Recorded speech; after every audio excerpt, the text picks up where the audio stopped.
Genética y tratamiento de semilla de soja de primera.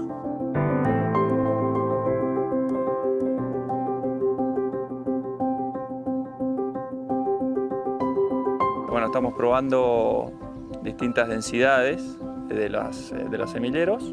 Cada semillero propone una densidad para la zona.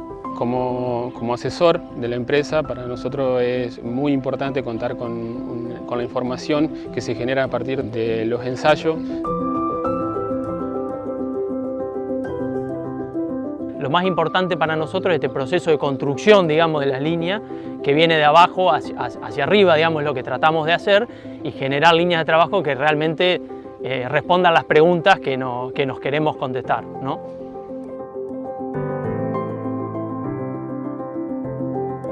Bueno, un poco la idea de los ensayos, yo creo que a nosotros nos da el beneficio de ver cómo distintos semilleros proponen y se esmeran en tratar de vendernos el mejor material para la zona.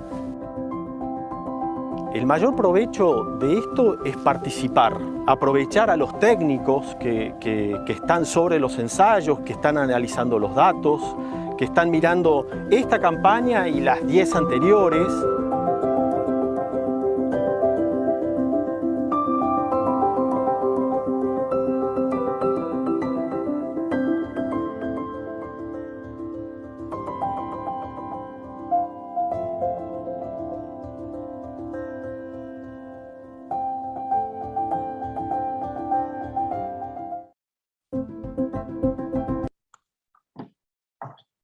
Buen día a todos, bienvenidos al taller de presentación de resultados de trigo y cultivos de servicio. Queremos agradecerles, a todos por estar presentes, conectados en este evento. Mi nombre es Federico Sorenson y soy coordinador de la Comisión de Agricultura de la región CREA Litoral Sur. Y tengo el honor hoy de acompañarlos como moderador del evento. También están presentes como panelistas Paola Eclesia de INTA Paraná y Marcelo Di Napoli, nuestro director técnico del proyecto. Y además nos acompaña Federico Villut, también coordinador general de nuestra región.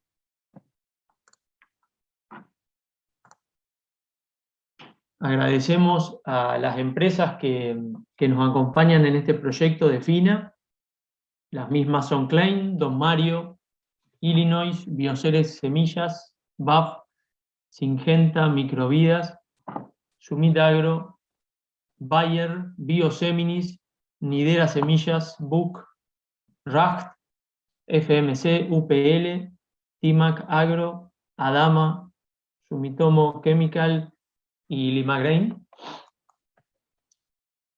La dinámica del evento será con la disertación de nuestros oradores y al final de las exposiciones les daremos un espacio de preguntas. Estas preguntas van a poder ser recopiladas en el chat y trasladadas a los expositores al finalizar las dos instancias de presentación.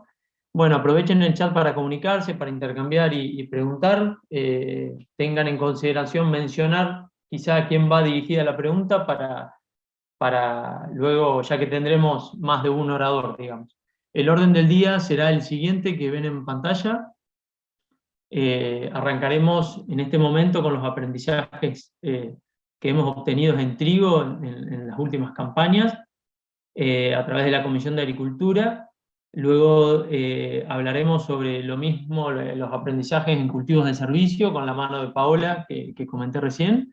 Y finalmente, alrededor de las 9 de la mañana, vamos a terminar, luego de terminadas las presentaciones, vamos a abrir una instancia de preguntas hacia los oradores para estar finalizando y cerrando alrededor de las 9:30 de la mañana.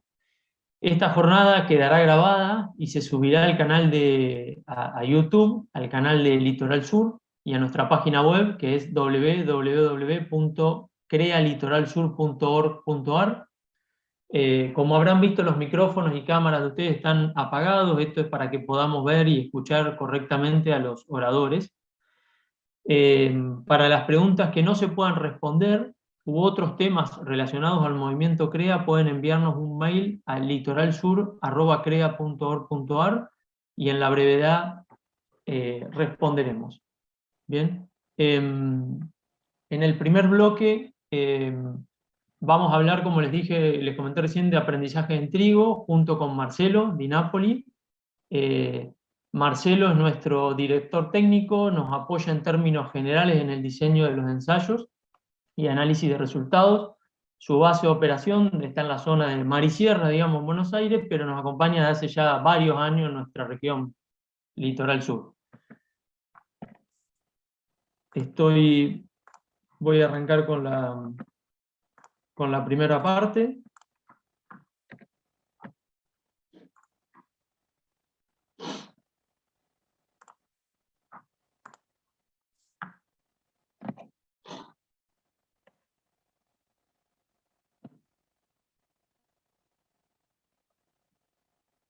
Bien. La primera parte que vamos a abarcar tiene que ver con genética, con los... Ahí estamos con el láser. Dentro de los aprendizajes en trigo vamos a dividir como en dos subcapítulos, la primera parte de genética y la segunda con el resto de las líneas que nosotros venimos evaluando de los últimos años. En genética, esto es como a nivel introductorio una idea de la evolución de superficie, fíjense en barras azules, de la región CREA Litoral Sur, de los principales grupos. Esta última campaña es una de las mayores superficies declaradas que tenemos, y en línea anaranjada tienen el rendimiento de cada una, que, como pueden ver claramente, tuvimos esta campaña uno de los menores rendimientos de los últimos 15 años, que ya vamos a ver en breve alguna causa, ¿no? Por otro lado, las variedades que más se vienen utilizando en la región son algarrobo y ceibo, que entre los dos, en promedio en los últimos 2 años, se han llevado alrededor del 60% de la superficie sembrada, y de esos dos, ceibo sigue bastante estable, digamos, en porcentaje declarada, pero algarrobo viene teniendo año a año alguna disminución de su superficie. Y como materiales un poco más nuevos, de los que vemos en las planillas, Baguette 620 y Ñandúay han llegado alrededor del 6% cada una en la última campaña. Y cuando uno hace alguna encuesta, algún cuestionario, sobre todo para lo que es asesores y demás, y miembros, vemos que hay una intencionalidad de reemplazo, y a causa de esto es que vienen también muchos de los ensayos y parte de esta presentación. Ese recambio está en muchos casos dirigido fuertemente por Sanidad, ¿no? Bueno, ¿cuáles fueron los determinantes de rinde de esta campaña?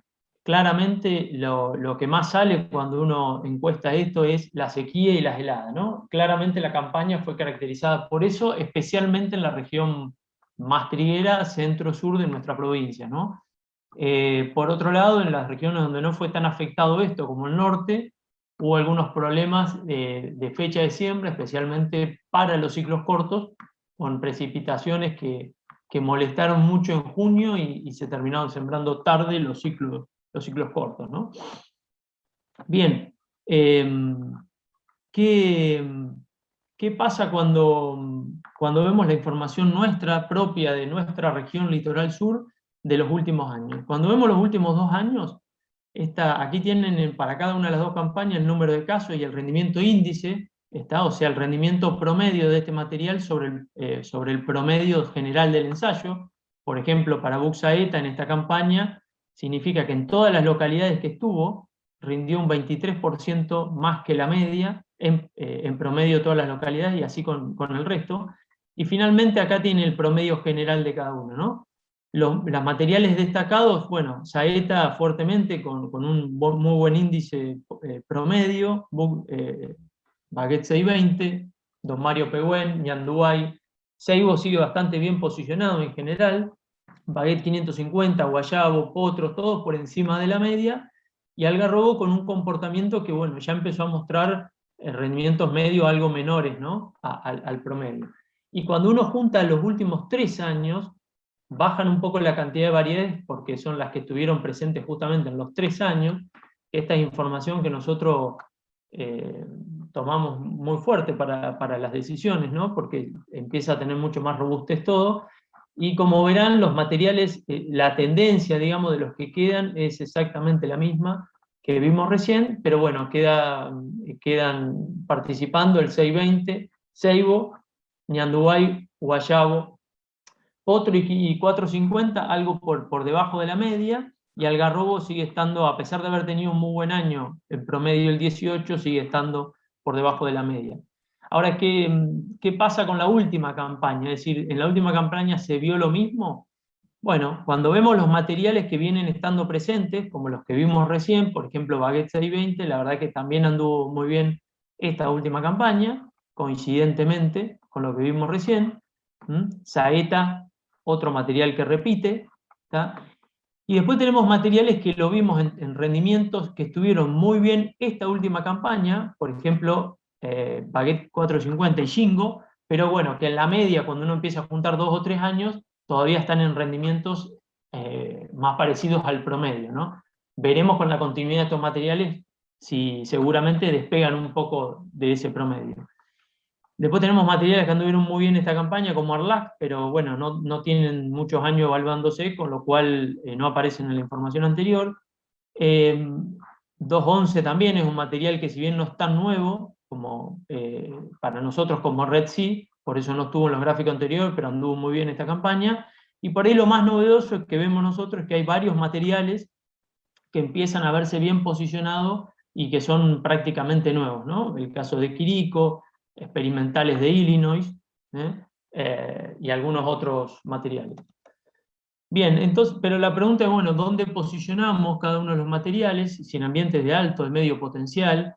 Para eso lo que hacemos normalmente es meter más datos, más N en la base. Aquí tenemos incorporamos 4 redes de ensayos más para aumentar esa variabilidad de ambientes y poder sacar mejores conclusiones. Aquí lo tienen, siempre los gráficos lo van a ver para la variedad que está, el número de campañas que está participando en esa base, la cantidad de redes que estuvo presente, el número de casos y el rendimiento índice promedio de todas estas redes, no solo ya del litoral sur. Por otro lado, tienen esta línea azul que representa la variedad y la negra que representa en este caso su testigo, que puede ser Algarrobo o Ceibo. ¿Bien? Cuando está por encima es que de alguna forma ha rendido más que el testigo, y cuando está por debajo menos. Y este grafiquito indica con rojo la cantidad de ensayos que el material que estamos evaluando le ganó de alguna forma o rindió más que el testigo, en este caso Algarrobo. Como pueden ver en Baguette 620, cuando uno junta varias redes, pasa algo parecido a lo que nos pasa en el litoral sur, un muy buen rendimiento índice y en general en todos los ambientes destacados. El caso de Guayabo tiene un comportamiento más adaptable, digamos, ¿tá? Con un índice, digamos, menor a 100, pero que claramente como tendencia tiende a mejorar mucho su rinde con respecto al Algarrobo, especialmente en ambientes de menos de 4.000 kilos. ¿Bien? En el caso de Pehueno, material más nuevo, con 2 años más principalmente de información así en redes abiertas, algo parecido a 620, pero con una curva más cerquita de Algarrobo, digamos, no tan despegada, y también casi el 65% de las veces le ha ganado a este material en los ensayos. Buxaeta es particularmente la variedad que más años tiene en esta base de datos que tenemos, y tiene un muy buen rendimiento medio, pero que lo compone no con una curva estable aparentemente con el correr de todos los ambientes, sino que más bien despegado en ambientes de menos de 4.500 kilos también, en este caso comparado con Ceibo, ¿no? Por su ciclo. En el caso de Ñandubay, como es un material que por ciclo está entre medio, ¿no? De Algarrobo y Ceibo, está comparado con los dos, a su izquierda con Algarrobo y a la derecha con Ceibo. En general, lo que es con Algarrobo pasa algo muy parecido a Pehuen, o sea, levemente por encima del mismo, en casi todos los ambientes, casi siempre ganando. En cambio en Ceibo le gana solamente la mitad de las veces y estaría posicionado de nuevo, más para ambientes de menos de 4.000, 4.500 kilos. Por encima de eso, Ceibo parecería ser que sostiene todavía más potencial. En el caso de Baguette 550, algo muy parecido a lo que venimos viendo de Saeta, algo parecido pasa en Potro también, los dos con rendimiento índices buenos, por encima de la media, pero parecería ser, comparados con Ceibo, como más adaptado a ambientes de rendimiento promedio, ¿no? Que son similares a lo que nosotros tenemos. Finalmente esto nosotros lo cruzamos siempre con sanidad, ¿no? Para nuestra región esto es clave y como comentario, digamos, como ejemplo, simplemente tomando la última campaña, vemos cómo materiales que por ahí estuvieron muy bien posicionados en lo que vimos recién, también nos han marcado en este caso algunos valores de rollo amarillo un poco superiores o de mancha en algunos casos. Entonces esto es algo que seguimos muy fuerte para poder tomar las decisiones también.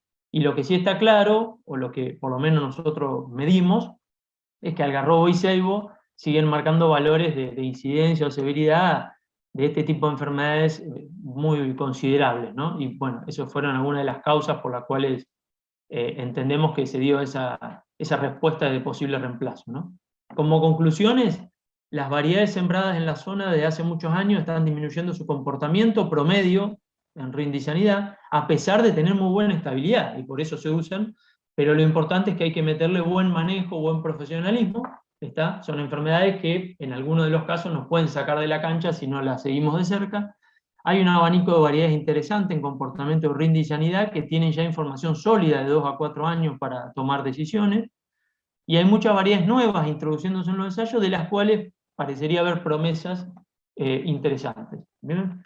Bueno, muchas gracias y paso a Marce. Si querés presentar tu pantalla, Marce, y darle nomás.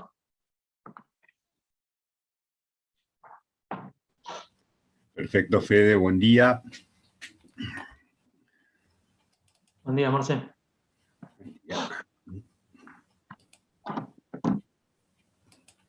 ¿Se ve la pantalla? Perfecto. Excelente. Bueno, haciendo honor al poco tiempo que tenemos disponible, vamos a hacer un ejercicio de síntesis y vamos a contarles a ustedes algunos aspectos de fertilización y de sanidad global, curasemillas y fungicidas foliares aplicados al cultivo de trigo. ¿Qué estamos manejando, viendo en cuestiones de fertilización? En primer lugar, es inexorable, cuando uno abarca este tema, poner los contextos.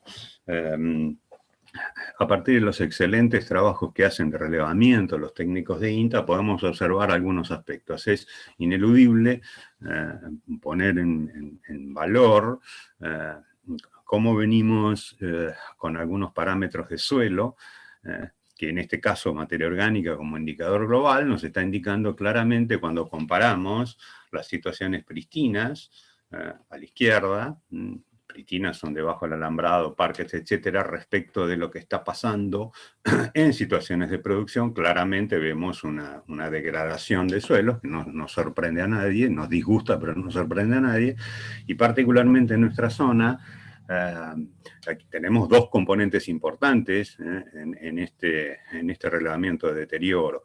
Por un lado, claramente los desbalances de carbono a partir de situaciones pristinas, y por otro lado, en nuestra zona en particular, como decía, estas caídas violentas de niveles de materia orgánica tienen una componente de erosión, de pérdidas de materia orgánica por escorrentía, a pesar de los notables esfuerzos de sistematización para atenuar ese problema sigue existiendo. Bueno, en este contexto general de salud de suelo deteriorado, es donde se debe hablar de un aspecto importante de esto que es el manejo nutricional. Cuando uno mira los indicadores, está muy claramente visto que los niveles de materia orgánica se corresponden, en la medida en que varían, hacia la baja lamentablemente. Hay otros indicadores de salud de suelo, como por ejemplo el NAN, el nitrógeno incubado anaerobio, que sigue esa tendencia de degradación, y por supuesto un indicador que utilizamos mucho como criterio de fertilización, pero también revela situaciones de deterioro, que es el fósforo. A la par que nos caen los niveles de materia orgánica, cae el potencial de mineralización de los suelos y cae la disponibilidad instantánea, por llamarlo de alguna manera, de nutrientes, en este caso representado por fósforo. Dicho esto, cobra relevancia el manejo nutricional de los cultivos, no solo porque criterios rentísticos de obtener respuestas, sino además porque es una de las herramientas con que contamos para sostener en la medida de lo posible la salud o la vitalidad del recurso natural más importante que tenemos en producción, que es el suelo mismo. Lo mismo vemos con el caso de potasio. Uno ve la evolución de potasio a través del tiempo, comparado con situaciones prístinas. En el 2011 los relevamientos de INTA nos mostraban que ya empezamos a tener algunos niveles de caída, a detectar, no a detener, y en los últimos relevamientos esa situación se sigue agravando.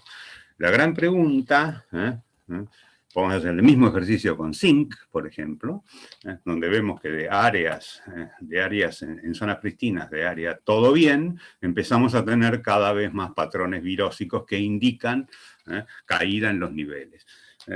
Claramente, este contexto es preocupante, no es alarmante, simplemente es preocupante. O sea, el estado previo a la ocupación para resolver en la medida de lo posible el problema. Bien, decía que en este contexto trabajamos con el tema nutrición. ¿Qué hacemos en fósforo? ¿Qué estamos viendo en fósforo? Bueno, lo primero que hemos hecho es la historia.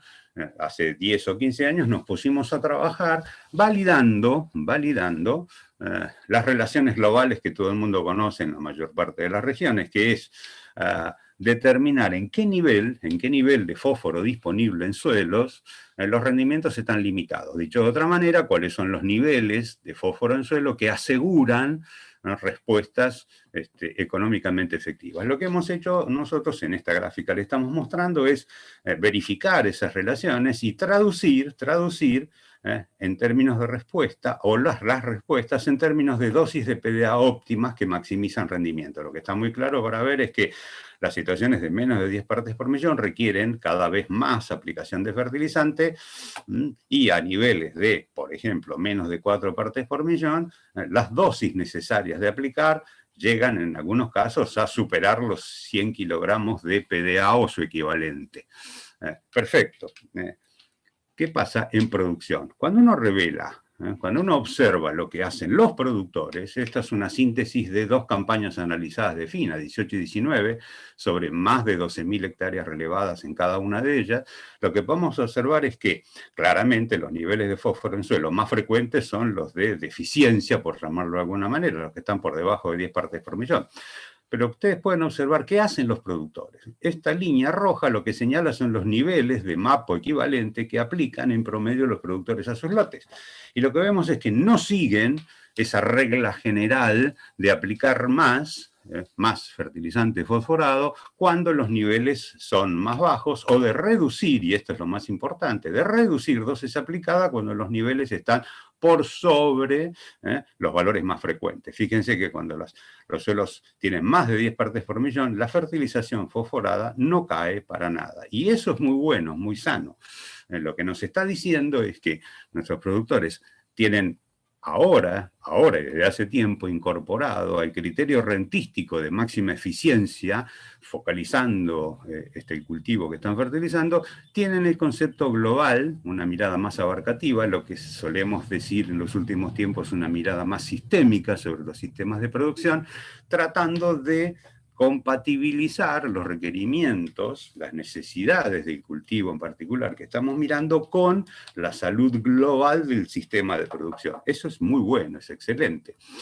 Traducido esto, si ustedes consideran que para esos niveles de dosis, independientemente del nivel de fósforo en suelo, lo que podemos observar es que con niveles de dosis de 80 a 100 kilogramos de MAPO equivalente, si tomamos rendimientos del orden de los 37 quintales por hectárea, que es el promedio de las 2 campañas que miramos, claramente, aún con situaciones de deficiencia, lo que estamos observando es que la reposición teórica de los nutrientes, tomando como referencia el nivel de fósforo extraído por cosecha, lo que se va del sistema cuando se cosecha, aparentemente, este es un balance aparente, los aportes son suficientes para por lo menos atenuar en buena medida la extracción generada por los cultivos. Estas son unas referencias que necesariamente estamos abocados a validar, en el sentido de que Las extracciones son teóricas o adaptadas de la tabla del viejo IBNI, el anterior Infofos, que ya lamentablemente no existe más, que nos indicaban más o menos un nivel de extracción en fósforo de 4 kilos de fósforo elemento por tonelada de grano cosechado.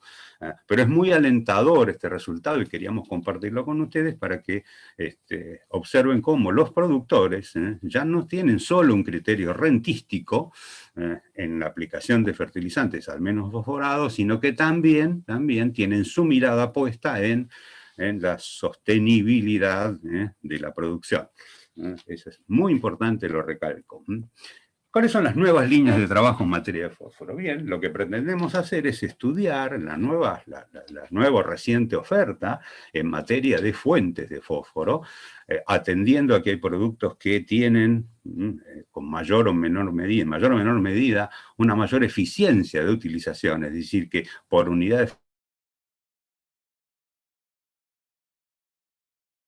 nuevas formulaciones de productos acompañados con otras composiciones en su formulación.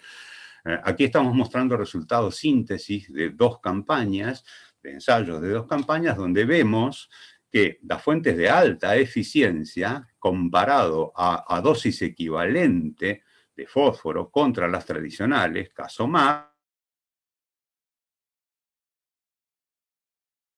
apuesta, esas fuentes de alta eficiencia que incorporan zinc más potasio, indican niveles de respuesta superiores a la fuente tradicional, en función claramente de la condición ambiental por un lado y las necesidades o los niveles de fósforo, de nutrientes, de potasio y zinc en este caso, que tienen los suelos. Un hecho notable a destacar es que, en este caso, por eso se lo mostramos, las respuestas a nutrientes agregados, llámese zinc o potasio, son interesantes o relevantes, pero no violentas o muy elevadas. Y eso se da en situaciones donde con niveles de potasio de 470 partes por millón o de zinc de 10 ppm, mientras que cuando vamos a situaciones donde los niveles de potasio llegan a 180 y los niveles de zinc en 1 parte por millón, en ambos casos el agregado de fuentes más eficientes en uso de fósforo, además de zinc y potasio, aparecen escalones de respuesta que indican claramente situaciones de deficiencia de esos nutrientes. Son referencias muy globales, podemos hablar en términos generales, del orden de los 150, 180 partes por millón de potasio, por debajo de los cuales podemos pensar respuesta de los cultivos. Y en el caso de zinc, una referencia muy global nos habla de en torno de menos de 1 parte por millón de elemento en suelo,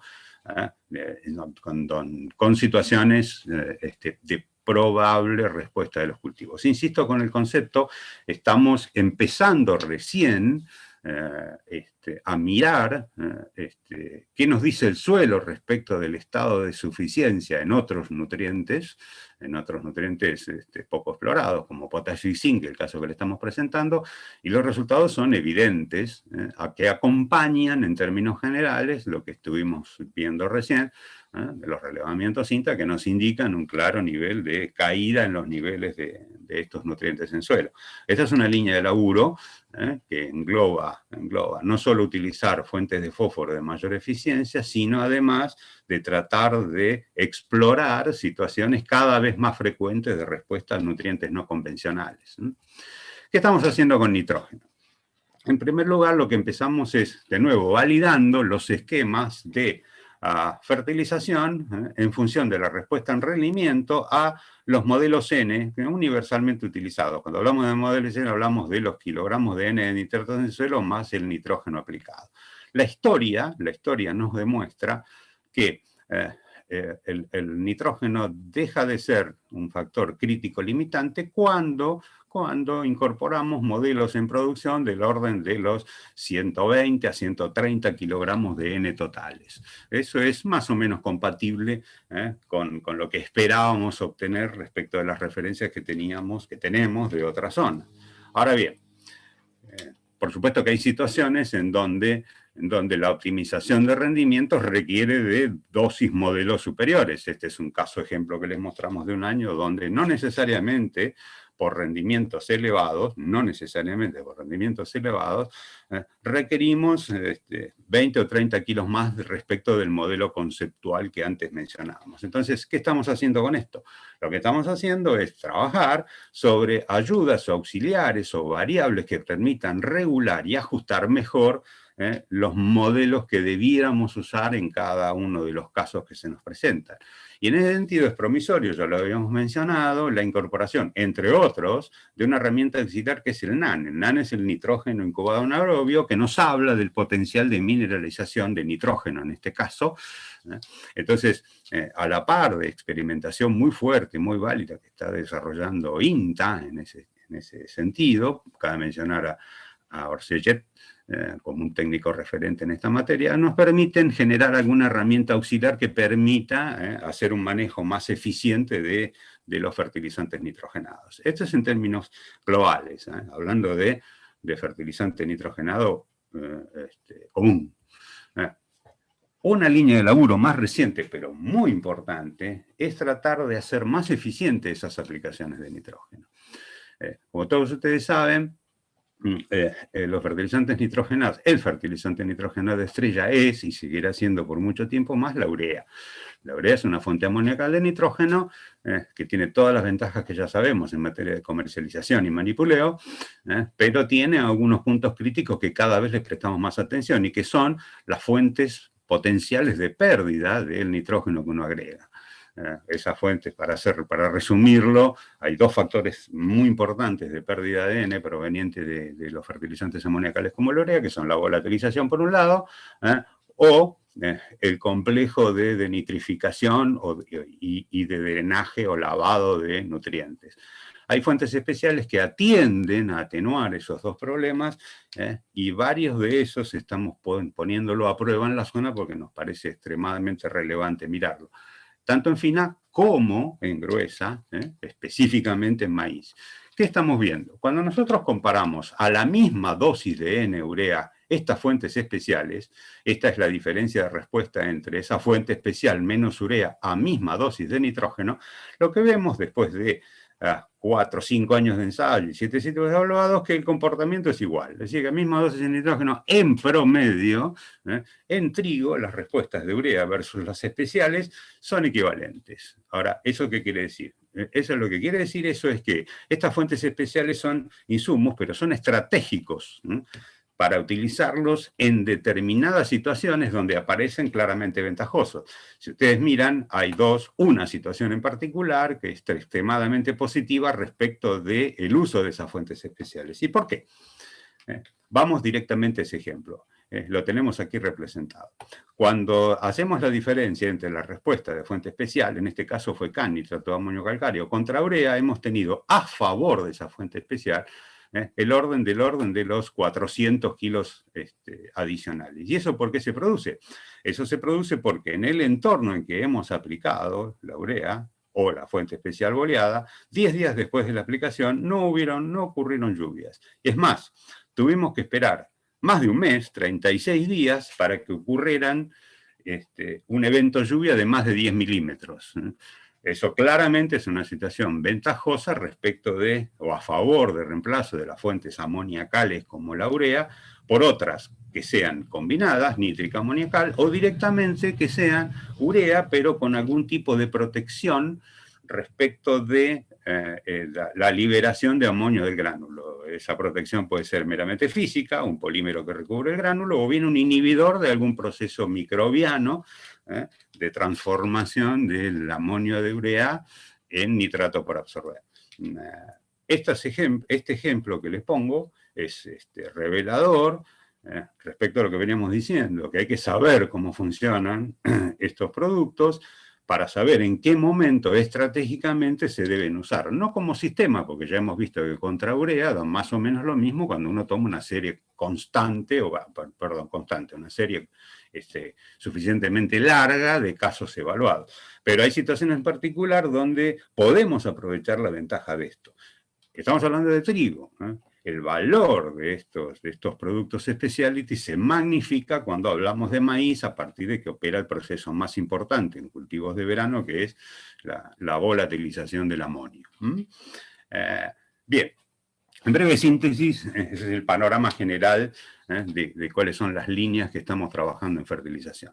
Pasemos a tratamientos de semilla, que es el otro de los aspectos que estamos poniendo a prueba.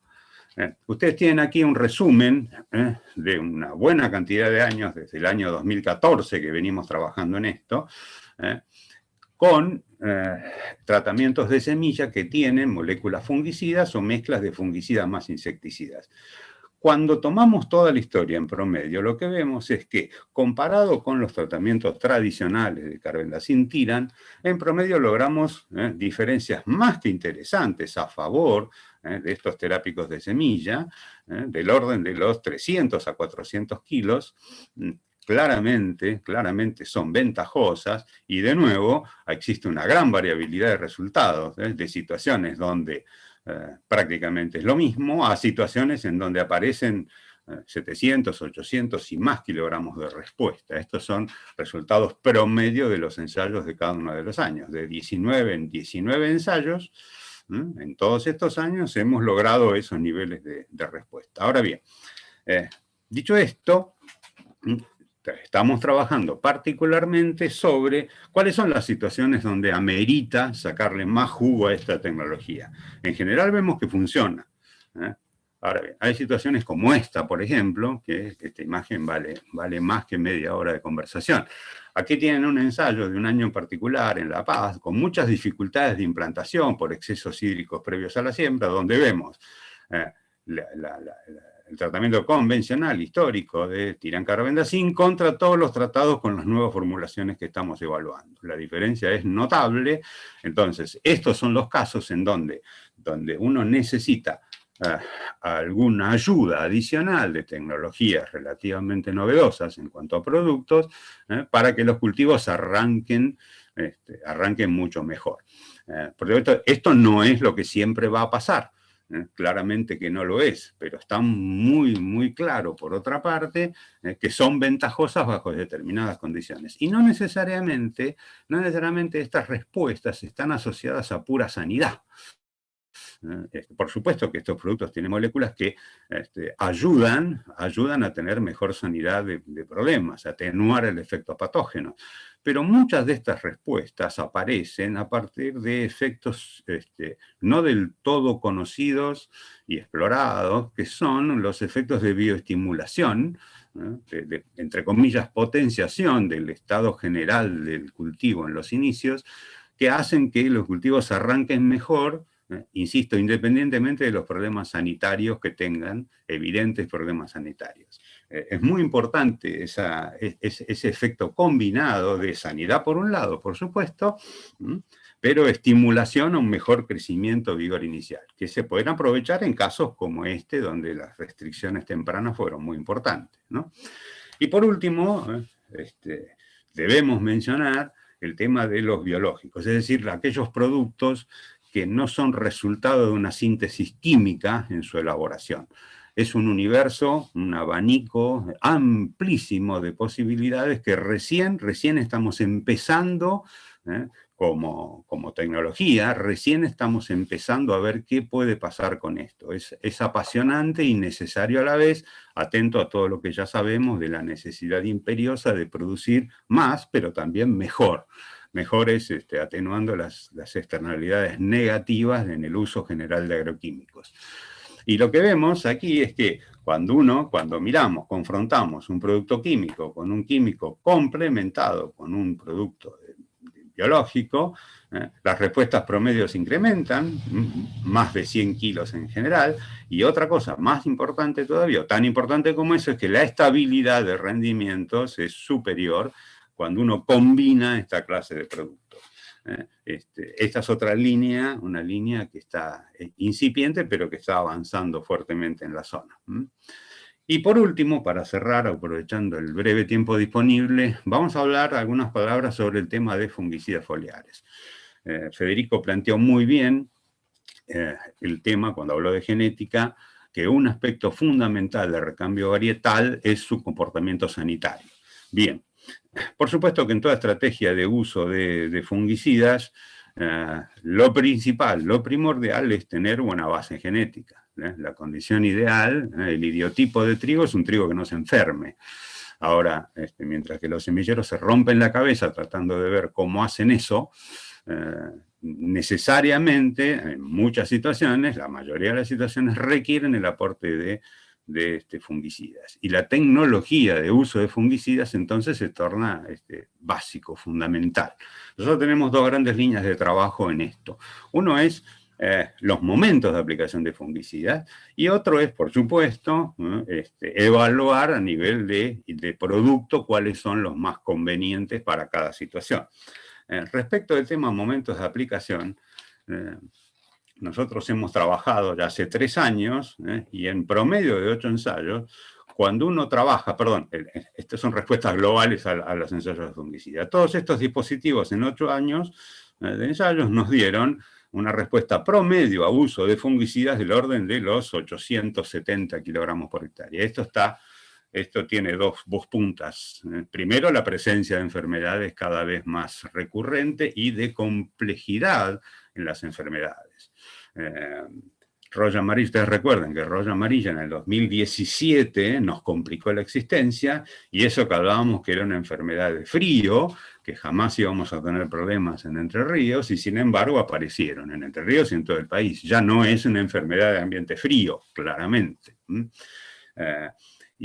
Después tuvimos claramente problemas con mancha amarilla. En el 2018 empezaron a detectar el equipo de trabajo de Marcelo Carmona, una brillante descripción, identificó cepas o biotipos de resistencia a fungicidas, estrobilurinas en particular, algunas de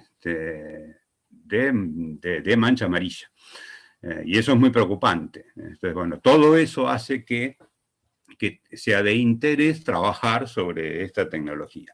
Decía que en realidad, desde la experimentación del 2008 hasta ahora, hemos tenido una respuesta promedio de 800 y pico de kilos trabajando sobre la genética que más se usa en la zona, que tiene cierta susceptibilidad a alguna de las enfermedades. ¿Qué pasa con el tema momentos, que es una de las líneas sobre este trabajo? Cuando comparamos aplicaciones, acá miramos 2 campañas juntas, 2009-2020, y el promedio de las 2. Cuando comparamos aplicaciones simples, es decir, una sola intervención con el mismo producto, una sola intervención versus una aplicación doble, temprano-tarde, lo que se observa claramente es que las aplicaciones dobles, combinar temprano-tardes, agregan un plus de rendimiento del orden de los 400 kilos. Esto está motivado por lo que ya explicamos, agresividad de enfermedades y susceptibilidad varietal, ¿no? Ahora bien, explorando el tema productos y combinado con momentos, lo que se puede observar, este es un ejemplo de ello, es que vimos la última campaña con roya amarilla, ¿no?, en un ensayo de la BAS. Lo que hemos visto es, en primer lugar, reconfirmamos la conclusión de que aplicaciones combinadas de 2 nudos y hoja bandera respecto de una simple en hoja bandera, las aplicaciones dobles, en doble intervención, tienen una clara ventaja en rendimiento / respuesta. En primer lugar eso. Y en segundo lugar, que no es menos importante, que para roya amarilla, lo que se ve es que las combinaciones de fungicidas triazol estrobilurina tienen una performance igual que las combinaciones de triazol estrobilurina con carboxamidas. Y este es un dato muy relevante. Para esta enfermedad, está muy claro que hasta el estado actual de cosas, el apilado de distintas formas de acción, incluyendo carboxamidas, no representa una ventaja evidente. Porque en roya amarilla todavía triazol estrobilurina tiene mucho que decir. ¿Y por qué decimos esto? Decimos esto porque en el contexto general, ahora que cada vez aprendemos más respecto de las interacciones múltiples que generamos cuando intervenimos, en el contexto general, lo que hay que hacer, o lo que debemos hacer, es utilizar solo lo necesario, y los tratamientos de echarle por las dudas, por ejemplo, incluir carboxamidas cuando no son estrictamente necesarias, es peligroso. Es peligroso en términos de generación de resistencia de patógenos a moléculas relativamente nuevas, es, digamos, la bala de plata que tenemos dando vuelta, que para roya amarilla no se revelan estrictamente necesarias por ahora. Otro cantar es cuando hablamos de roya anaranjada o bien de manchas, como estuvimos contando recién. Fíjense cómo cuando uno mira los niveles de incidencia, cómo evolucionaron la incidencia, es decir, el porcentaje de hojas afectadas con roya amarilla en función del tiempo, a fin de macollaje, el 14 de agosto, teníamos un valor de incidencia relativamente baja, mientras que poco más de un mes después, el 17 de septiembre, sábado 41, los testigos sin tratamiento, el cultivo, alcanzó un máximo nivel de incidencia. Todas las hojas tomadas con problemas de roya, todas, absolutamente todas. Cuando miramos el tratamiento de aplicación temprana, y solo temprana, lo que vimos es que tuvimos un nivel de control aceptable 30 días después, pero no alcanzó. Después se disparó el nivel de problema y eso ameritó que sobre esta aplicación temprana hiciéramos una segunda y ahí mantuvimos, fíjense la evolución, la raya amarilla, la rayita amarilla mantuvo el problema de enfermedad, digamos que bajo control. Y el hecho de hacer esa doble intervención nos representó una ventaja sobre rendimiento de 900 kilos respecto de una simple. Fíjense que una aplicación simple aplicado temprano, no anduvo mal, a pesar de que ya en la afloración de los cultivos claramente estaban muy tomados, porque la residualidad defeccionó. Pero el solo hecho de tener bajo control buena parte del ciclo, la primera mitad de la encañazón, con una sola aplicación bastó para lograr 600 kilos de respuesta. Insisto, las dobles aplicaciones fueron claramente ventajosas, con 300 y pico de kilos de respuesta adicional. En breve síntesis.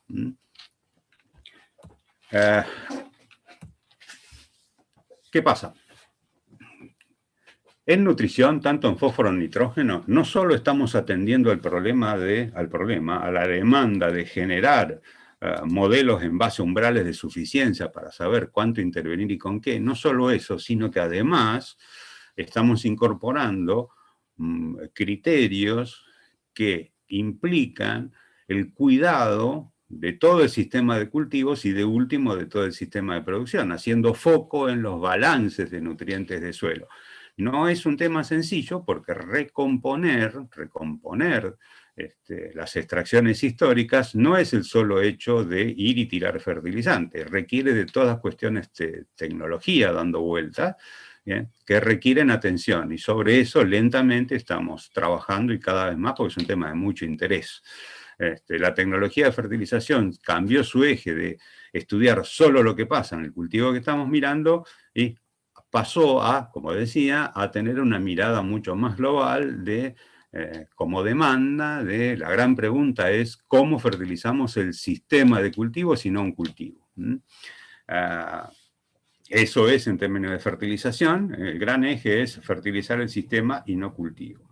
En terápicos de semilla lo que hemos visto claramente es que hay productos evolucionados que aportan rendimiento y estabilidad, y en esta línea de cuidado del ambiente, los terápicos de semilla tienen dos grandes ventajas. En sí mismo, intrínsecamente, una toxicidad relativamente baja, y por otro lado, a las dosis que se aplican por unidad de superficie, son claramente ventajosas. La incorporación de biológicos a esta escala ha demostrado claramente ser muy, muy promisoria y debemos seguir trabajando en esta línea. Y por último, el tema de fungicidas. Mientras que nos basamos en genética más tolerante o resistencia a enfermedades, debemos y estamos tratando de mejorar nuestras herramientas de previsión respecto de cuándo intervenir y con qué para atenuar el problema de la mejor manera posible. Bien, esto, en breve síntesis, espero no haberme pasado mucho con el tiempo, esto es todo lo que queríamos comunicar. Les agradezco mucho la atención y pasamos a Pau y después en el intercambio podremos discutir un poco más todo esto. Muchísimas gracias de nuevo. Muchas gracias, Marce, muy bueno y claro. Bueno, Ahora, si querés dejar de compartir nomás, invito a Paola Eclesia de INTA Paraná, que nos presente los aprendizajes sobre cultivos de servicio de esta campaña y de los 3 años que ya llevamos trabajando en conjunto con el INTA y CREA Litoral Sur estos temas. Paola es ingeniera agrónoma del INTA Paraná desde el 2012, realizó una maestría en suelos y trabaja principalmente en temas asociados a lo que es dinámica de carbono y cultivo de servicio. Ella está trabajando en conjunto a nuestra región, digamos, ya desde el 2017, si no me equivoco. Les recordamos que pueden preguntar por el chat, las preguntas están siendo recopiladas y trasladadas posteriormente en el bloque final a los expositores. Bueno, bienvenida Pau, adelante.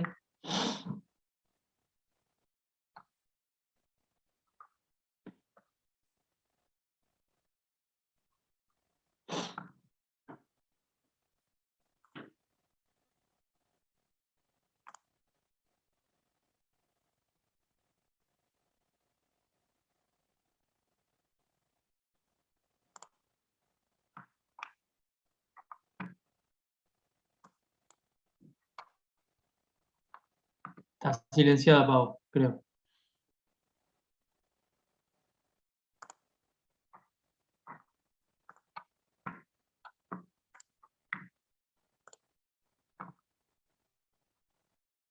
Pau, está silenciada.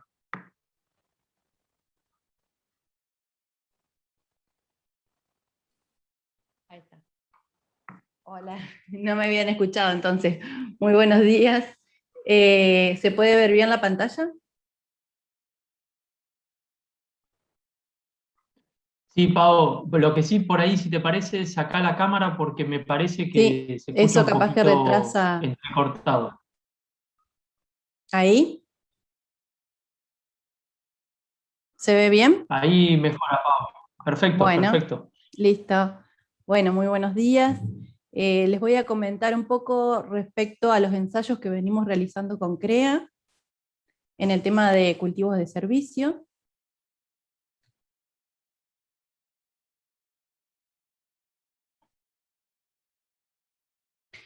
Bueno, nosotros empezamos a comenzar a trabajar a partir del 2018 en esta línea específicamente, y bueno, un poco quería comentarles respecto a qué preguntas nos surgían desde ese momento y qué ensayos estuvimos realizando para responder dichas preguntas.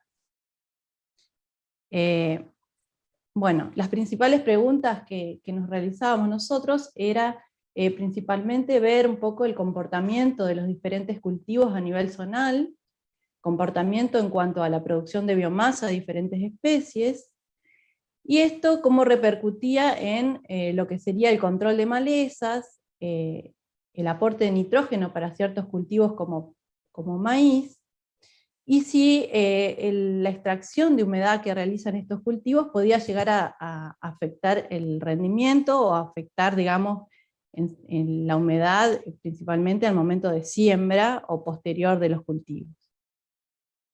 Y bueno, si esto tenía algún efecto en el rinde de los cultivos.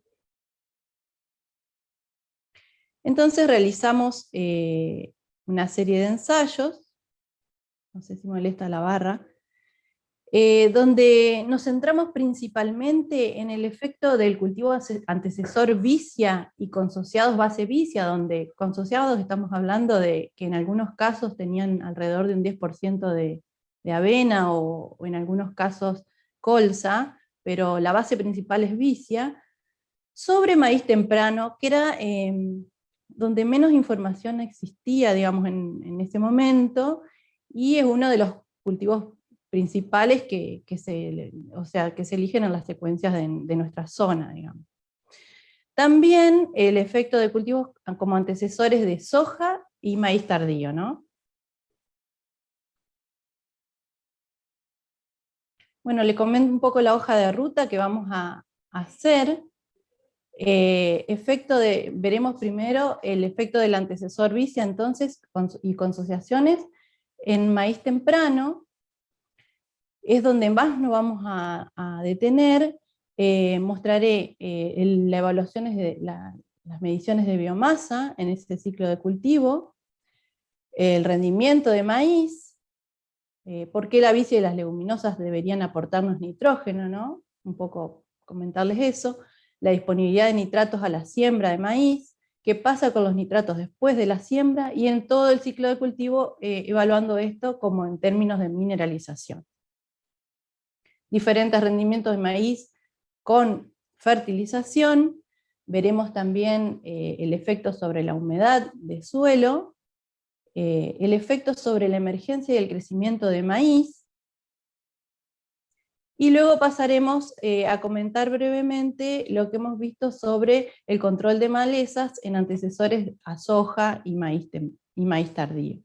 Finalmente, veremos qué aprendimos en estos temas y qué preguntas nuevas nos surgen para seguir avanzando en estas líneas.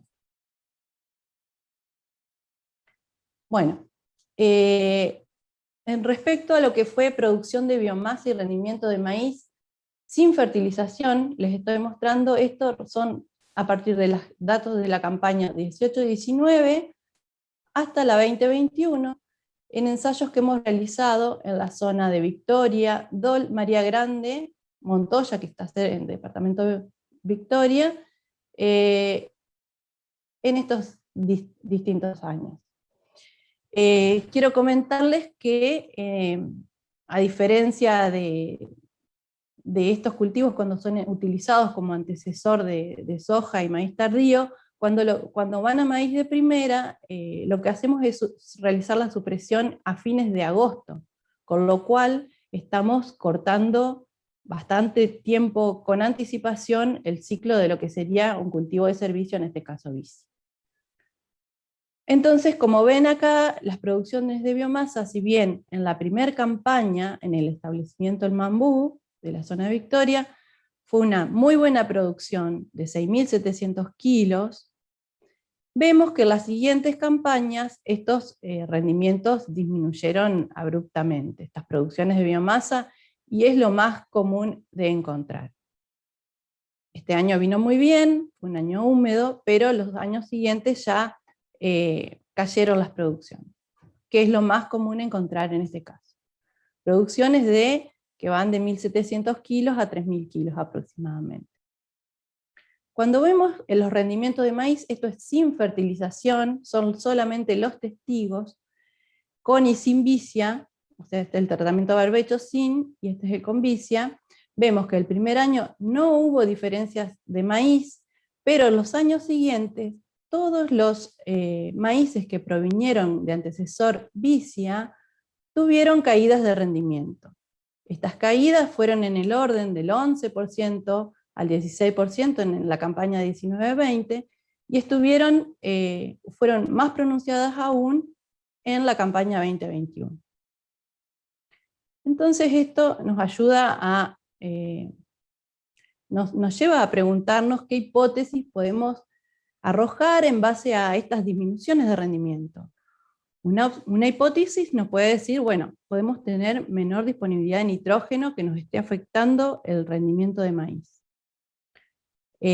Nos puede afectar el agua, el consumo de estos cultivos, o bien podemos tener algún efecto sobre la emergencia y crecimiento inicial del maíz.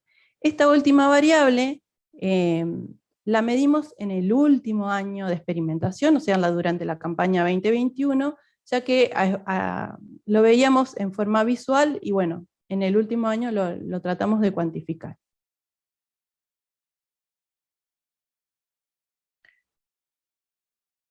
Entonces, ¿por qué las leguminosas, en este caso vicia, deberían aportarnos nitrógeno? Bueno, no sé si todos saben, pero las leguminosas fijan nitrógeno del aire y lo incorporan en su biomasa.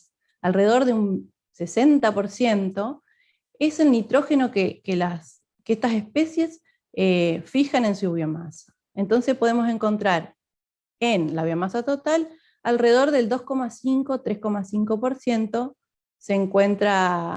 tienen presente de nitrógeno. Entonces, si vemos, por ejemplo, en esta figura, en el eje Y, ven que se grafica la biomasa del cultivo y la mineralización. La biomasa es la curva verde, donde, por ejemplo, tenemos un 100% de biomasa acumulada en el momento de la supresión. En este caso, fíjense, si estamos hablando de maíz de primera, estamos en el mes de agosto, fines de agosto, y a medida que avanzamos sobre el ciclo del cultivo, y esta biomasa se va descomponiendo, y nos va liberando nitrógeno, a través del proceso de mineralización de nitrógeno. Nosotros deberíamos esperar que este nitrógeno esté disponible, en este caso para el cultivo de maíz, y lo pueda aprovechar. ¿Qué factores están regulando esta mineralización? La temperatura y la humedad. Entonces, deberíamos esperar que a mayores temperaturas este proceso ocurra más rápidamente, y a menor temperatura, como es en este caso, si comparamos, por ejemplo, maíces tempranos con maíces tardíos, verán que la temperatura es menor. Entonces, si bien la mayoría de los trabajos, digamos, reportan unos aportes de nitrógeno en maíces tardíos, en maíces tempranos es algo un poco más incierto, digamos, en el sentido de ver si es todo el nitrógeno que se libera es aprovechado durante ese periodo. Y la humedad es otro factor importante, ¿no? Entonces, cuando vamos a analizar los nitratos a la siembra del maíz, en este caso alrededor de septiembre, vemos, por ejemplo, acá tenemos para las 3 campañas un gráfico diferente, y dentro de cada gráfico los sitios analizados. En la primera campaña vemos que en el establecimiento El Mambú no vimos diferencias significativas en los nitratos en la situación barbecho, que es la celeste, respecto de vicia, que es la naranja. Pero en las siguientes campañas, en ambas campañas, tanto 19-20 como 20-21, vemos una caída de los nitratos a la siembra en la situación con vicia. En esta campaña, las disminuciones fueron de alrededor de entre 8 y 24 kilos de nitrógeno en forma de nitratos, y en la campaña 2021 las caídas fueron del orden del 15 y el 25% en cada uno de los sitios evaluados. Entonces esto nos dice que habría un compromiso entre lo que absorbió el cultivo durante el ciclo, el cultivo de vicia en este caso, porque además de fijar nitrógeno también toma del suelo, y el momento de su liberación. Recuerden que acá tenemos menos de un mes entre que suprimimos la vicia y y la siembra. Entonces es probable que las bajas temperaturas que ocurren en ese momento aún no están promoviendo una alta mineralización. Por eso vemos estas caídas, digamos, en la situación con vicia.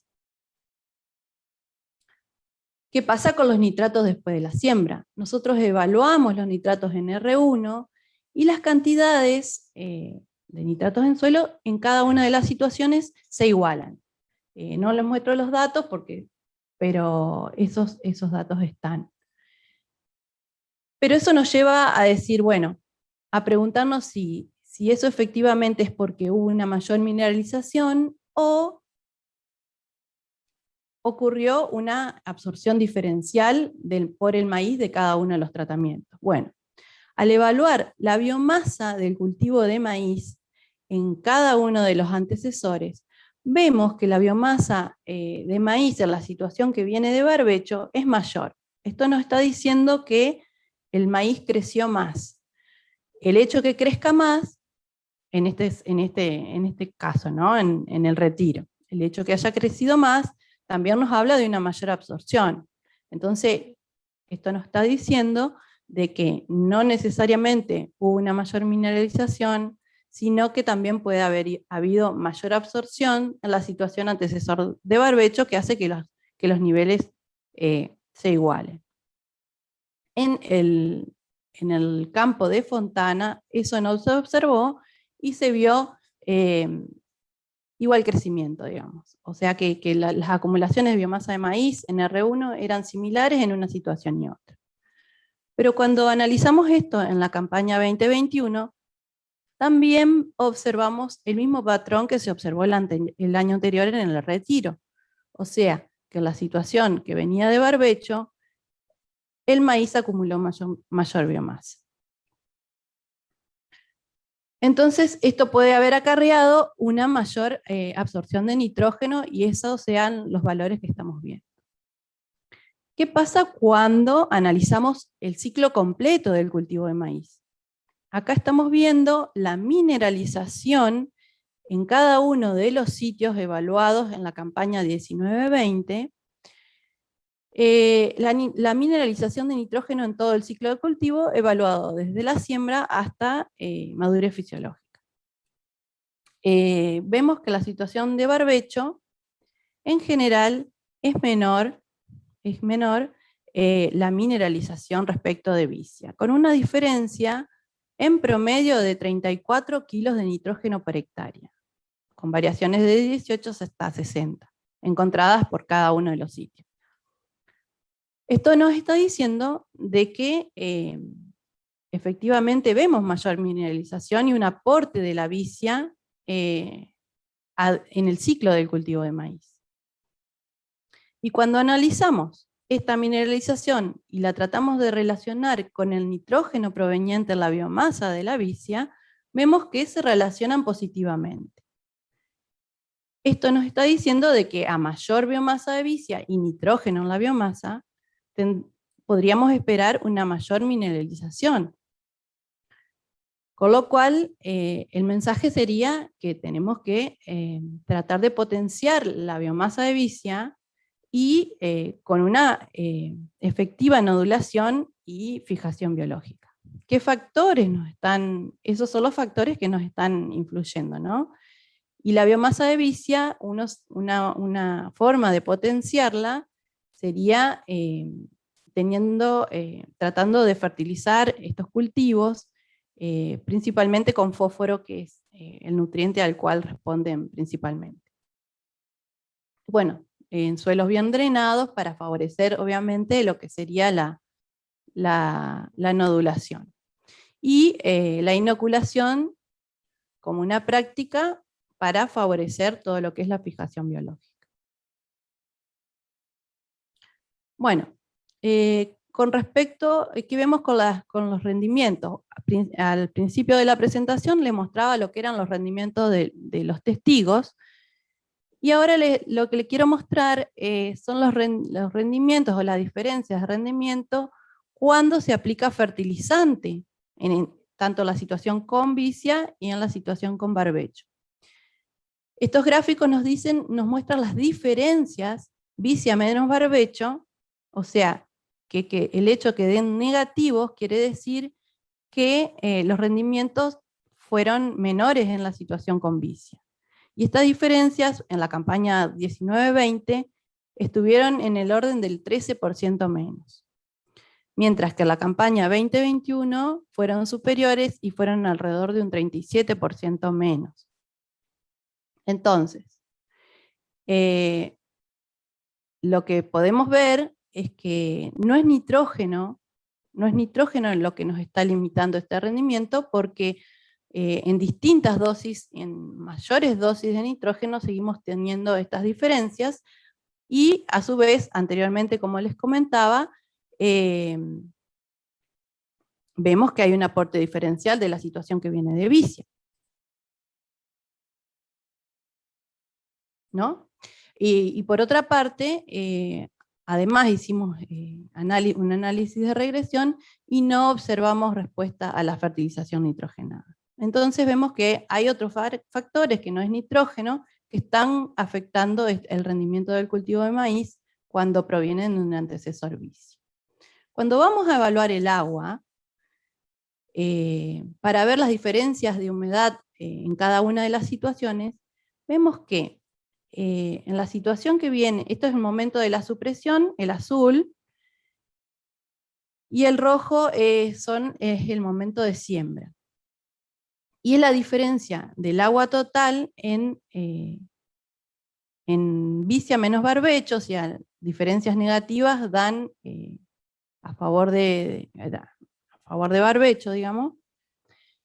Analizamos en los 20 primeros centímetros y vemos que las diferencias son negativas al momento de la supresión y luego las siembras se tienden a recuperar, pero en profundidad no llegan a recuperarse. Si nos fijamos en la tabla, acá muestran, digamos, los milímetros de diferencia.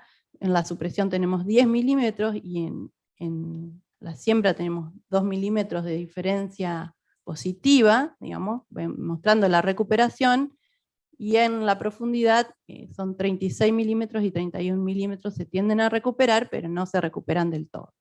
Las lluvias promedios ocurridas en un periodo de, en promedio, 27 días entre lo que fue la supresión y la siembra, en promedio fue de 42 milímetros. Digo promedio porque estamos considerando un promedio de todos los sitios y de las dos campañas consideradas, 19-20 y 20-21, para tomar este gráfico que fue con tendencias similares. Las lluvias variaron entonces entre 29 y 70 milímetros entre ese periodo, entre la supresión y la siembra del cultivo.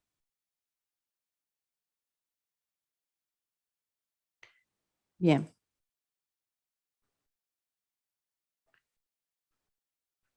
Entonces, luego lo que evaluamos fue el efecto del antecesor en la emergencia y el crecimiento del cultivo de maíz.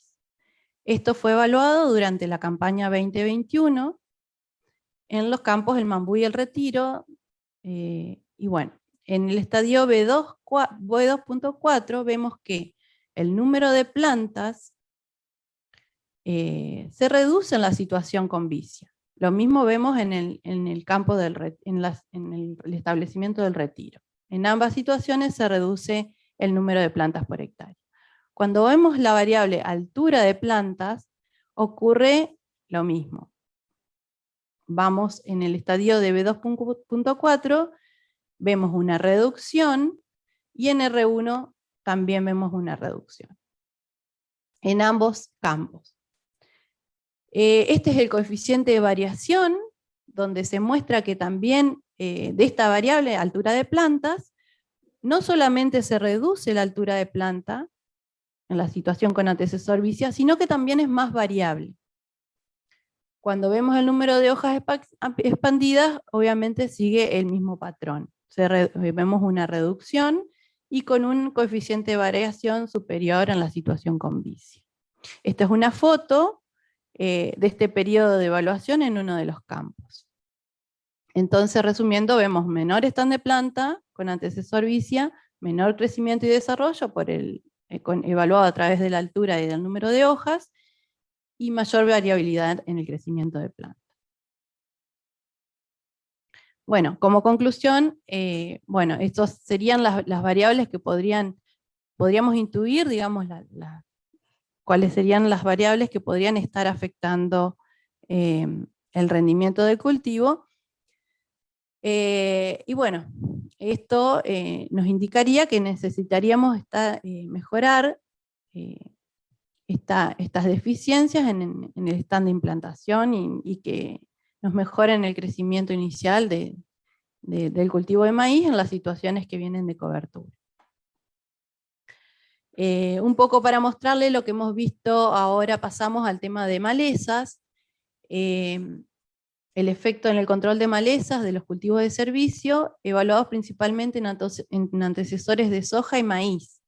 En esta figura le muestro datos de distintos ensayos desde la campaña 2018 hasta la 2021, hasta esta última campaña, donde vemos en el eje X la biomasa del cultivo de servicio y en el eje Y el control de malezas respecto al testigo en porcentaje. Vemos que hay una relación positiva, obviamente, en lo que es el control de malezas a medida que aumentamos la producción de biomasa de los cultivos de servicio, independientemente del cultivo, ¿no? Esto explicaría alrededor de un 50% el control de malezas. Pero hay algunas cuestiones que tienen que ver con cada cultivo en particular. Por ejemplo, acá quiero mostrarles cuáles han sido estos tratamientos de cultivos de servicio en algunos ensayos. Por ejemplo, este es el campo en una situación antecesora a maíz tardío durante la actual campaña en el departamento Federación, y vemos que Vicia bovillosa ha sido uno de los cultivos que ha tenido un muy buen comportamiento en el control de maleza, y las consociaciones de Vicia con otros cultivos, por ejemplo, como en este caso raigrás, o de Vicia y otras especies como trébol persa, raigrás, nabo forrajero, llamando este tratamiento como un policultivo. Avena estrigosa, en este caso, si bien tuvo una baja producción o una menor producción de biomasa, también realizó un buen control de maleza. Y otras consociaciones como trébol persa y avena estrigosa fueron disminuyendo ese efecto de control, digamos, siendo también trébol persa no mostró una situación muy competitiva en este año en particular, especialmente también porque fue un año muy seco que no favoreció demasiado la producción de biomasa de esta especie. Este patrón, digamos, estos puntos que por ahí nos bajan un poco el R cuadrado y nos están explicando en términos de biomasa, podríamos explicarlo en otras cuestiones que tienen que ver con cosas particulares de cada especie. Por ejemplo, centeno, que tiene otras habilidades competitivas, como son la producción de sustancias alelopáticas. Bueno, avena estrigosa, si bien en ciertos casos tiene buen comportamiento, vemos acá en este caso no tanto. Puede ser, pensamos que puede ser un cultivo que deja pasar mucho la luz en algunas situaciones. Y bueno, y otras especies que quería comentarle, como es raigrás, que lo que hemos observado es que si bien en este caso produzca una baja biomasa, tuvo una buena competencia con las malezas, teniendo en este caso, que también lo evaluamos, una estrategia de competencia por recursos como por ejemplo agua, y eso es lo que lo hace hábil compitiendo con maleza. Bueno, finalmente, que lo que aprendimos en base a estos resultados, que las situaciones con antecesor base vicia tendieron a disminuir el rendimiento de maíz temprano entre un 13 y un 37% en promedio, dependiendo del año y del sitio. Existió un aporte diferencial de nitrógeno por mineralización, alrededor en promedio de 34% kilogramos de nitrógeno por hectárea, pero eso no se tradujo en el rendimiento de maíz. La falta de respuesta de nitrógeno también nos estaría indicando de que el nitrógeno no es una limitante en las situaciones vicia maíz temprano. Y si bien la humedad de la supresión fue menor en todos los estratos, luego se recuperó a nivel superficial y con datos que no hemos mostrado en esta presentación, pero sí los medimos, esto se recuperó totalmente en estadios posteriores. En situaciones con vicia, a su vez, se observó menor número de plantas y menor crecimiento del cultivo de maíz, y con mayor variabilidad en estas variables. Y bueno, podemos decir que ante un análisis global, las gramíneas como avena sativa, centeno, vicia villosa y los policultivos serían los más destacados en estos años de ensayo que estuvimos evaluando para el control de malezas. Y finalmente, la producción de biomasa explicó en un 50% el control de malezas a la supresión del cultivo de servicio.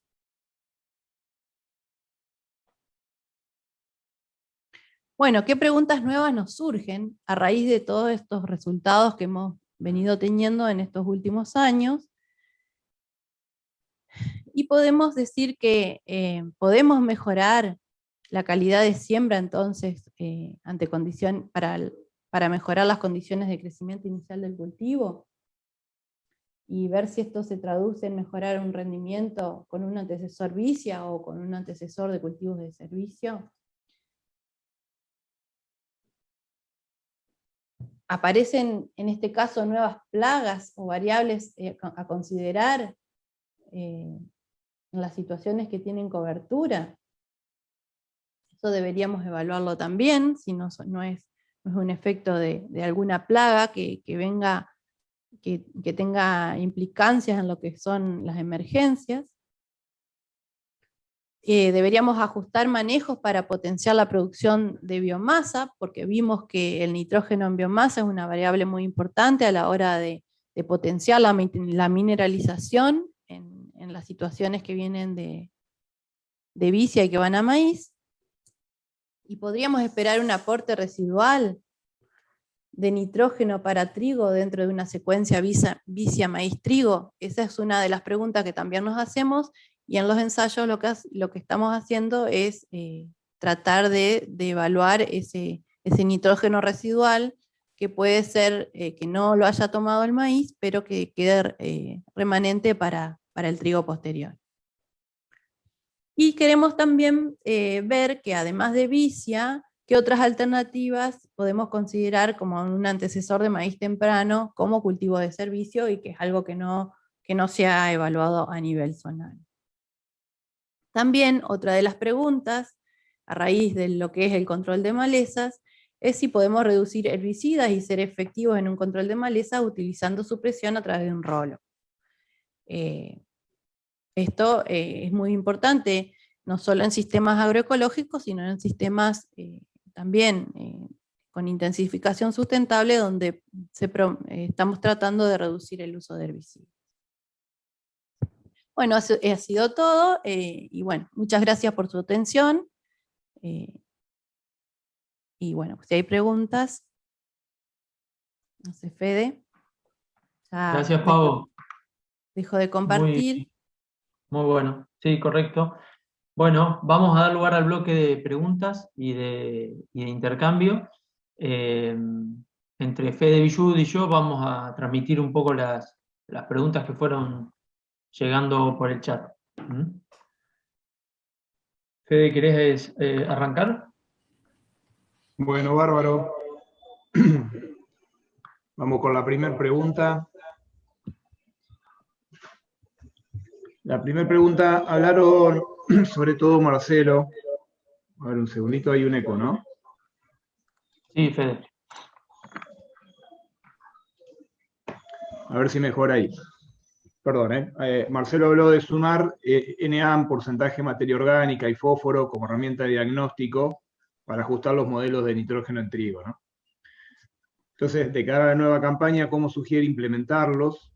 ¿Sí? ¿Cuáles serían los umbrales para cada indicador para sumar al ajuste de los modelos de trigo? Marce. Hola. ¿Se escucha, Marce? Perfecto. Sí, sí. Excelente. Bueno, poco tiempo para ser sintético. El NAN es un excelente indicador, no solo de mineralización de nitrógeno, sino que es un indicador global de situación de estado de salud o de deterioro del suelo. Está asociado a materia orgánica con todo lo que ello implica. No es solo nitrógeno, pero refiriéndonos particularmente a nitrógeno.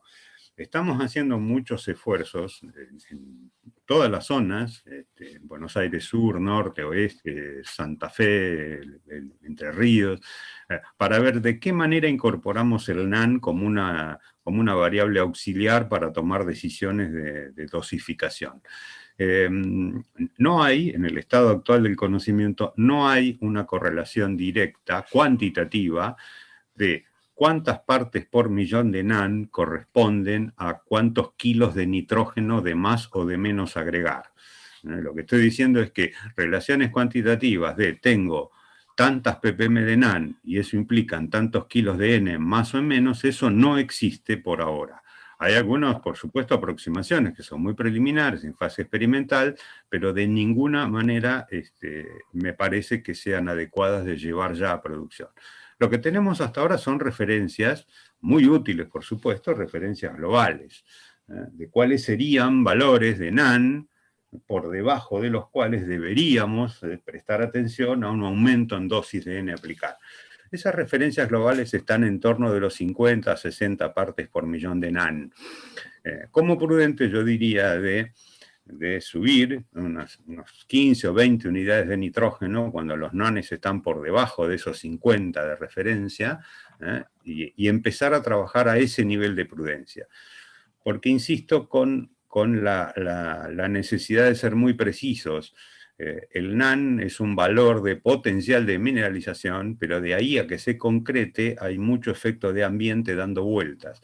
La humedad del suelo, durante el ciclo del trigo, digo, la humedad del suelo, la temperatura. Entonces la mineralización es muy sensible a esos dos factores. Solo por citar un caso, uno puede esperar que cada 10 grados de diferencia de temperatura haya la mineralización sube o baja del orden de 3 veces. Es decir, un grado nos suma 30% más o menos de nitrógeno vía mineralización. Es un pelotazo.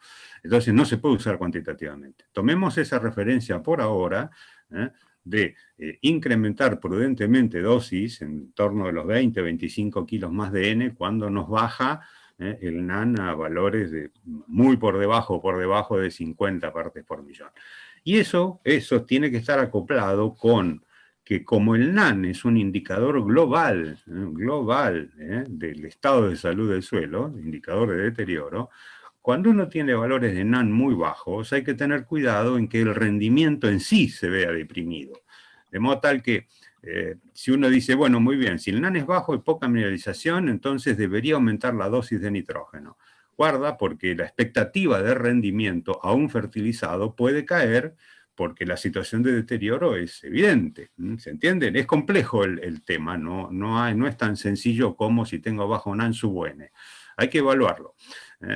Si el rendimiento al que aspiramos, el rendimiento factible, por llamarlo de alguna manera, es alto, aún con NaN bajo, ahí estamos habilitados a subir del orden de 20-25 kilos más de N al modelo previsto. En el sentido contrario, si los NaNes son altos, 80, 100 partes por millón de NaN, que es buenísimo, uno podría o quedarse para asegurarse con el modelo preestablecido o bajarle del orden de 15-20 kilos de N. Por ahora ese es el estado actual de conocimiento extrapolable a condición de producción. No hay que llevar directamente el paper a la práctica hasta no estar convencidos y validando de que eso es así. Por eso hacemos experimentación adaptativa. El conocimiento a nivel de parcela experimental, lenta pero consistentemente lo vamos llevando a lo que se llama experimentación adaptativa, o sea, puesto en práctica ya en franjas de cultivo en situaciones de productor. No sé si está satisfecha la pregunta con esto que digo.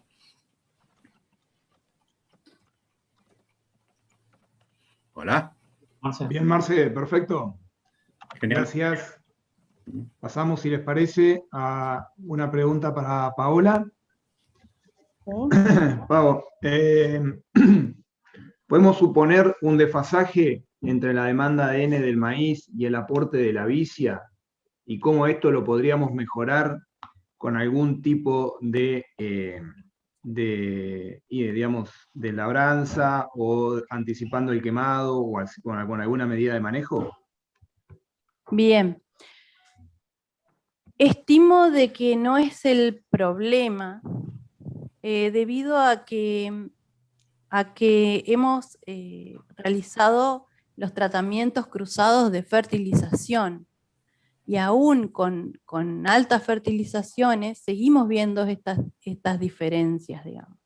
Entonces, estimo que no es por un desfasaje de entrega de nitrógeno, sino que hay otras variables fuera de nitrógeno que nos estarían involucrando, digamos, explicando estas diferencias de rendimiento.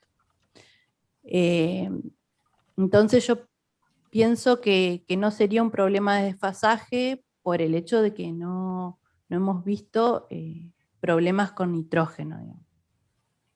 Y a su vez hemos hecho estas evaluaciones en B6 también, y bueno, encontramos un patrón de recuperación también de N en el estadio más temprano, digamos. Entonces, si bien no mostramos los datos porque no lo analizamos en todos los sitios. Sí, uno si realiza una labranza convencional, estaría pudiendo acelerar el proceso de mineralización. pero no lo hemos evaluado, digamos, nosotros a esa práctica. Pero sí, si uno esperaría acelerar la miniaturización, seguramente una labranza te estaría acelerando, digamos. Pero no ha sido una de las evaluaciones que realizamos en estos trabajos, digamos. Permítame No sé complementar, perdón, permítame complementar lo que estaba comentando Paola. En agronomía no es un dogma de fe, es una disciplina científica, por lo tanto, no descartamos ninguna práctica o herramienta. Por ejemplo, laboreos. De nuevo, no estamos diciendo que hay que volver a disquear o arar toda la superficie donde tengamos algún problema de implantación. Esa no es la propuesta. Pero tampoco se descartan trabajos estratégicos de intervención mecánica. De hecho, estamos promoviendo supresión de los cultivos de servicio vía mecánica, a través de rolos, etc. El problema de la baja de rendimiento de maíz cuando se implantan sobre cultivos de servicio posiblemente tenga que ver con algo que estuvo mostrando Paola. Las calidades de implantación empiezan a ser críticas ahora. Primero por volúmenes de rastrojo y segundo por cuestiones de temperatura de suelo, ¿no? Yo prestaría mucha atención en eso. Nos obliga esta práctica de intensificar cultivos, nos obliga, como tenemos mucho más cobertura, nos obliga a ser más cuidadosos y a analizar un poco mejor, es una materia que nos debemos, las calidades de implantación, incluyendo el eventual uso de barrerrastrojos para que, por un lado, la primera parte es que tengamos el stand de planta que queremos y en la uniformidad que lo queremos. Pau mostró una foto muy clara en ese sentido. Y la segunda cuestión es tratar de incrementar temperatura de suelo para que los crecimientos iniciales sean más potentes, ¿no? Me parece que esos son los dos ejes que hay que mirar primero antes de pensar en labranza. Por otro lado, la labranza, lo que puede llegar a pasar, de hecho es lo que va a pasar, nos van a volver a reactivar todo el problema que queremos atenuar o solucionar con los cultivos de servicio, ¿no? Si iniciamos barruecho laboreando, removemos suelo, semilla de malezas vuelta para arriba, y posiblemente estemos en una situación de poner el reloj en cero. No creo que sea, por lo menos a priori, el camino más conveniente. Yo trabajaría fuertemente sobre tecnologías de implantación de cultivo para atenuar los problemas de bajos crecimientos iniciales que después se pueden traducir en problemas de rendimiento final, ¿no? Bueno, es muchísimo, el tema da mucho tema para discutir, sin dudas, y espero que en una próxima oportunidad podamos abordarlo con mayor detalle. Gracias. Gracias, Marce, por la aclaración. Yo no quise ser tan, digamos, o sea, negarme a la labranza, sino decir que no lo habíamos probado, pero es efectivamente lo que dice Marcelo, de que estamos viendo estas deficiencias en la implantación, que es el camino a seguir en nuestros ensayos para ver si mejoramos tanto el stand de plantas como el crecimiento de los cultivos, y eso se traduce en una mejora de rendimiento. Bueno, gracias Pau y Marce. La verdad es que tenemos una serie de preguntas, varias anotadas, hubo muchas, y bueno, no la podemos evacuar ahora por el tema de tiempos. Les proponemos lo siguiente, porque la verdad que están muy buenas, si nos pueden, nosotros las tenemos anotadas, pero por ahí para detectar el destinatario, si nos pueden, las preguntas por email o por WhatsApp, o sea, cada uno de los que está acá o tiene el email de la zona que yo nombré hoy, ¿no? O el nuestro personal o los números de teléfono. La verdad que vemos que hay mucho interés en el tema, hay muchas preguntas tanto en cultivo de servicio como de trigo, y la verdad que nos daría pena no poder responderlas, y tenemos herramientas, creo, para hacerlo, así que les pedimos esa gauchada, que nos manden un mail o un mensaje a cualquiera de los que estamos aquí con las preguntas. ¿Bien? Ahora yo voy a pasar mi número de teléfono también, por si alguno no lo tiene de los que están conectados. Ahí fue. Cualquier duda nos preguntan ahí. Bueno, yo paso a un segundo a compartir pantalla y para ir finalizando. Mi rol ya está terminando y la jornada lo mismo, digamos. Antes de terminar, quiero agradecer de nuevo primero a todos los que hicieron posible la jornada, a todos ustedes que están conectados y la verdad que estuvieron muy activos. Para nosotros eso es muy importante en este tipo de jornadas virtuales, ¿no? Y obviamente también a nuestros sponsors, que bueno, son comentarlos nuevamente: Klein, Don Mario, Illinois, Bioceres Semillas, BAF, Syngenta Microvidas, Sumir Agro, Bayer Bioseminis, Nidera Semillas BUC, RAG, FMC UPL, Timac Agro, Adama, Sumitomo Chemical y Limagrain. También fuertemente a las empresas CREA y sus equipos de trabajo que participan de los ensayos, y a la Comisión de Agricultura que voluntariamente brinda su tiempo para que esto sea posible. Le dejamos por el chat a continuación una encuesta sobre la jornada que también le estará llegando por mail. Les pedimos que por cualquiera de esas vías, accediendo a este link o al mail, por favor la completen, porque bueno, nos permite estar en mejora constante para este tipo de situaciones. Recuerden que el material va a quedar grabado en el canal YouTube de CREA Litoral Sur, y la página web va a estar colgada en la página web, que es www.crealitoralsur.org.ar. Para finalizar, invitamos a Guille Sorraquín, que es el vocal de nuestra región Litoral Sur, a que cierre la jornada con unas palabras. Gracias, Fede, y bueno, fundamental lo que destacaste, dejar ahí para dar respuesta a todo lo que quedó sin respuesta, así que bueno, no dejen de utilizar los canales que tenemos. Bueno, mi nombre es Guillermo Sorraquín, vocal de la región Litoral Sur, y avisarle que somos más de 120 los que estamos presentes. En nombre de la región, solamente agradecer a cada uno de los involucrados en este proceso de construcción conjunta y de aprendizaje continuo para estar produciendo más, pero también mejor, ¿no? Considerando la renta, pero también la sostenibilidad en la producción. Muy, muy especial agradecimiento, bueno, a Paola Ecclesia del INTA, a Marcelo, al equipo de trabajo y a la Comisión de Agricultura, que es quien verdaderamente se pone esto al hombro para coordinar con todo el laburo que esto lleva.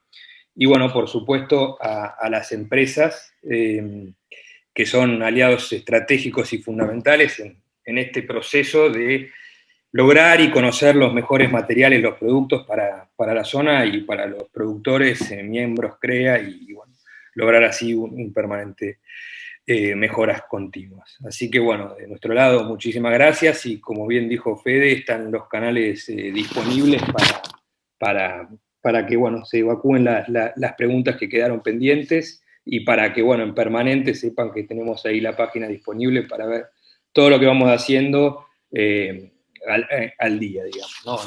Así que bueno, desde ya muchísimas gracias y nos vemos una próxima. Muchas gracias, Guille, y bueno, gracias a todos por participar. Los dejamos con unos videos institucionales y hasta la próxima jornada. Gracias.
campo argentino es referente mundial en innovación. En CREA somos parte de esta historia. Desde hace 6 décadas estamos un paso adelante en vanguardia tecnológica. Aportamos soluciones, nos anticipamos y tomamos decisiones para que nuestras empresas sean más competitivas y más eficientes. Porque sabemos ajustar la aplicación de la tecnología y obtener respuestas prácticas y concretas. Porque potenciamos ideas para el desarrollo sostenible de nuestras empresas y del país. La innovación nos identifica y nos desafía, porque está en nuestra visión ser empresas agropecuarias integradas a la comunidad, referentes en innovación y sostenibilidad.